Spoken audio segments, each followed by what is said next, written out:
रात का वक्त था।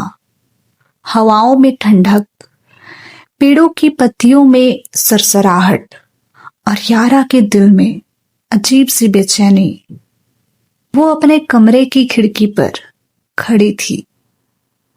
बाहर दूर तक फैले हुए पहाड़ों को घूरते हुए पिछले कुछ दिनों में जो हुआ था, वीर से मुलाकात, उसका अजीब व्यवहार, उसकी आंखों में छिपा दर्द, सब उसकी सोच में घूम रहा था।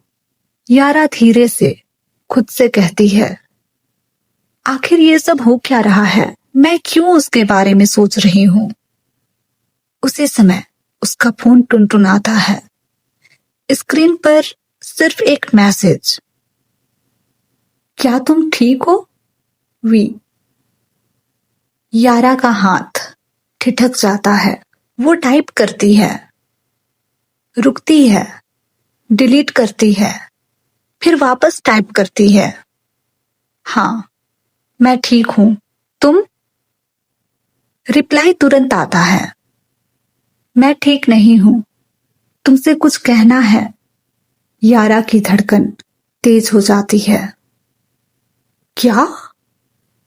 कुछ सेकंड बीतते हैं, फिर मोबाइल की स्क्रीन पर एक मैसेज आता है, क्या तुम घर के पास वाले पुरानी झील पर मिल सकती हो? रात के लगभग 11 बजे थे। अधिकतर लोग सो चुके थे, लेकिन झील के किनारे हवा और पानी की आवाजें अभी भी जाग रही थी। यारा धीरे धीरे झील की तरफ बढ़ती है। अंधेरे में एक लंबा सा साया खड़ा दिखाई देता है। वो वीर था। वो आज कुछ अलग लग रहा था। उसके चेहरे पर उलझन, आंखों में बेचैनी और हाथों में हल्की कांप। यारा धीरे से पास आती है और कहती है, क्या हुआ? तुम्हें क्या कहना था? वीर उसकी तरफ देखता है, गहरी सांस लेता है और कहता है, यारा तुम शायद ये सब सुनने के लिए तैयार नहीं हो, लेकिन मैं जो छुपा रहा हूं वो तुम्हारे लिए जानना जरूरी है। यारा के चेहरे पर हल्की घबराहट उतरती है। कौन सी बात? तुम ऐसे क्या बोल रहे हो? वीर एक कदम आगे बढ़ता है। उसकी आवाज भारी हो जाती है। जिस दिन हम पहली बार टी सोप में टकराए थे, मैं वहां यूं ही नहीं आया था।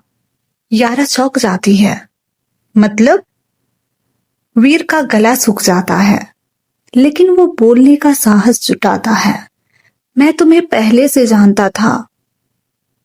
यारा के पैरों तले जमीन खिसक जाती है। क्या? पहले से? लेकिन कैसे?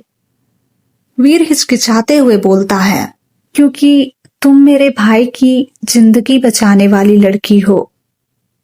यारा हैरान हो जाती है। मैंने? तुम्हारे भाई की जिंदगी? कब? कैसे? वीर की आंखें नम हो जाती हैं। 3 साल पहले मानसून के दिनों में एक सड़क हादसा हुआ था। एक बाइक पर 2 लड़के फिसल कर गिर गए थे। लोग भीड़ लगाकर देख रहे थे, लेकिन मदद के लिए कोई नहीं आ रहा था। यारा धीरे से बैठ जाती है। उसकी सांस गहरी हो जाती है। वीर आगे बोलता है, तुमने बिना सोचे दौड़कर दोनों को उठाया, रिक्शा बुलाया और हॉस्पिटल पहुंचाया। उसी दिन तुमने मेरे छोटे भाई रियान की जान बचाई थी। यारा के चेहरे पर हल्की सी याद झलकती है।